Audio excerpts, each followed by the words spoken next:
Okay, today we're going to talk about Resource Access Manager, or RAM.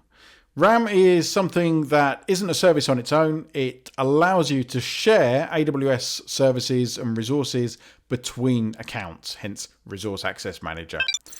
Typically used in an AWS organization where you have multiple accounts. And what it lets you do is it lets you take those resources and share them across the account. So might be an Aurora database, for example, but actually a common example is to have a centralized network. So let's imagine you have a centralized network team. That network team can create a VPC and subnets in their account. They can set up direct connect, maybe transit gateway, other network resources in their account, and then they share that VPC with the other accounts.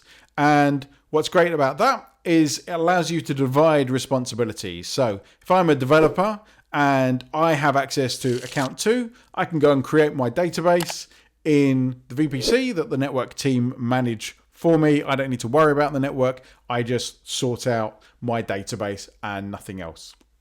Important to note that just because we have a shared VPC, the resources can't automatically access each other. I don't get to see in my console, if I'm a developer on the account 2 team, the EC2 instance that account 3 also has, even if it's in the same subnet that I'm using for my RDS instance.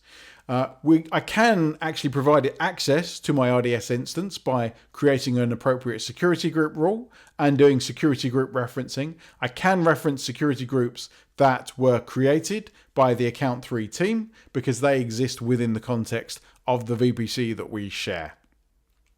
Other common uses for Resource Access Manager: Transit Gateway itself, you can share Transit Gateway into accounts. As I mentioned, Aurora is another common use case. There are a few other things that support Resource Access Manager, but not all resources do. So it's important to look up when you're thinking of using it, actually, does this resource have support from Resource Access Manager? Here's a nice summary for you. Until next time, enjoy the cloud.